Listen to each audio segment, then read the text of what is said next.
What is up, everybody? Today we're gonna be taking a peek at the Buzz A Main. Seems to be the series that just provides all the drama, all the action. Anyways, we're gonna take a look here at the race from the other night, May 4th, 2024. A lot of drama, a lot of action. So we're just gonna step right into it. So the first bit of drama from tonight was the 46 wanting to start up front, which I guess the grid was reversed. I guess the 46 spent like 5 or 6 something minutes arguing with the track owner pretty much about where they should start. This held up the start of the race for like, I don't know, 6 to 7 minutes. Anyways, once we get going here, everybody's smooth rolling. They sent the 46 to the back where they wanted the 46 to start. We got a pretty good start.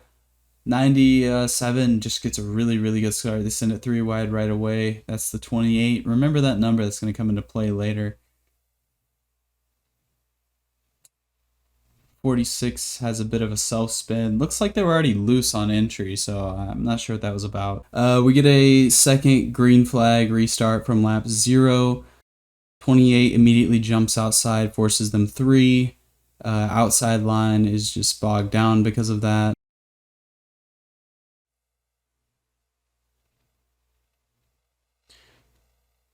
You see the 5 looking on the inside of the 28. The 28 moved low to block. The 256 now on the outside. 28, you see, still on the inside.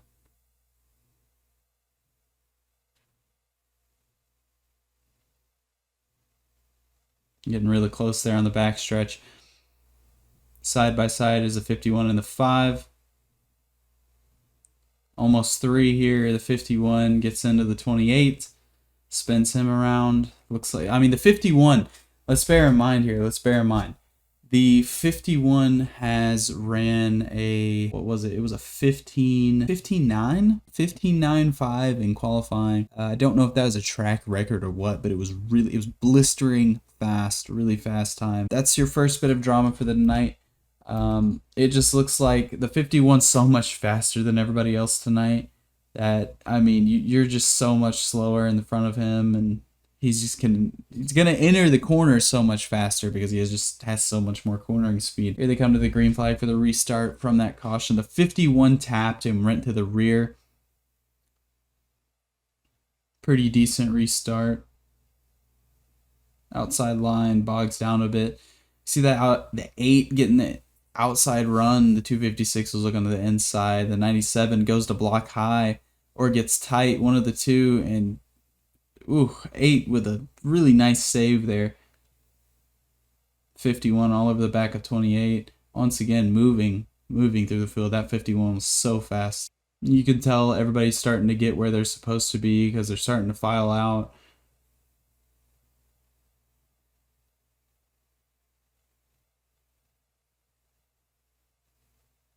And here's where the action starts going down. You see the 5 is just so much faster than the 28.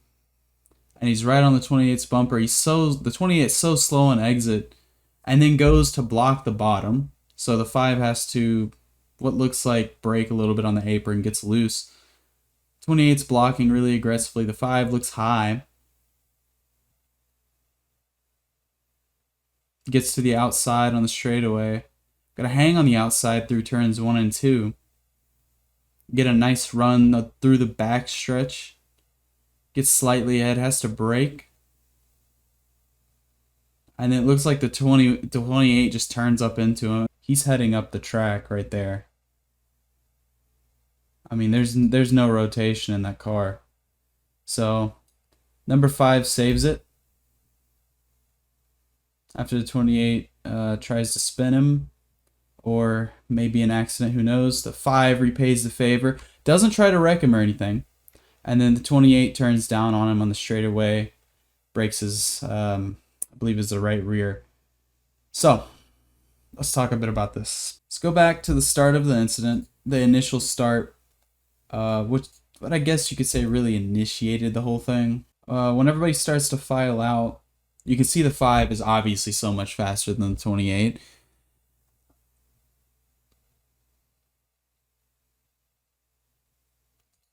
so fast that on exit, he has to move down to the bottom. Then the 28 blocks the bottom. 5 has to check up, takes the racing line away.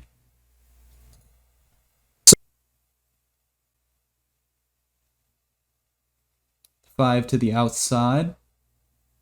And this right here, he's got the run on the outside. Obviously a much, much faster car if you're getting a run on the outside here. Zoom it in a bit. Zoom it in here. See, they're close. And it looks like the 28 is turning up into him or coming up the track. Plain as day before my camera gets blocked. Able to save it. And then he's just going to go and repay the favor.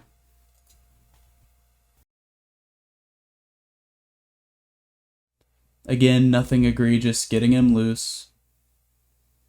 Then, I mean, you can already see it, by the way. I'd like to mention that. You can already see his wheels turned right here. Now, you could say it was an overcorrection, but looking at the amount the wheels are actually turned, I mean, I don't have the best quality footage, but you can see the wheel just turn and the car go with it. I mean, plain as day. And on top of that, I even think he slowed down. He has momentum, he brakes. I mean, I love to give people the benefit of the doubt. And that looks like it could just be caused from trying to save it from a wreck. But at the same time, the amount that steering wheel is turned is something else. There's a rule in racing, and a very honorable racer actually made this rule. He's in the Hall of Fame. You might know him. Mark Martin. The Mark Martin rule is essentially, if there's a faster car, let him by. If you're meant to race him, you'll catch up with him again. If you're not, you won't catch him and he'll drive off into the sunset. At the end of the day, do you want a wrecked race car? Do you want a pissed off rival? Or do you want to go out there and not have to worry about somebody coming after you or what have you from the result of your aggressive driving, even though you have a slower car? And Mark Martin was really big about not making any enemies on the track because, quite frankly, having enemies does nothing but hurt you on the track. The Mark Martin rule is, in my opinion, a golden rule of racing. You just let the faster guy by. Don't fight him. I mean, unless you're close enough in speed that, you know, you can make a fight happen, just don't fight it. It's not your battle. Just take it as like a bit of motivation to make your car faster. You know, that's what Mark Martin always said. I look at it as motivation to make my car faster if I have to let people by. Just think of it like that. Don't go and wreck people because the faster cars are all over your bumper. Of course they are. The number 5 was running 16 1s and 16 2s in practice and was trying to pass you on the outside for 2 laps. I believe I have the timesheet, actually. Take a look here at the qualifying timesheet. So the number 5 ran a 16.311 first lap in quality and a 16.176 second lap in quality. So you imagine the race pace is pretty similar to that. And if we go to the 28 is running 16.532 and then a 16.636. So nearly a 0.4 differential in pace here. 0.3, 0.4, 0.5, about in that general area difference in pace. Just let the guy by. That's a lot of time that you need to extract out of your car first before you can pick that fight. Again, Mark Martin rule saves a lot of race cars, saves a lot of hurt feelings, and keeps people off your back. I'll see you guys next week at the racetrack.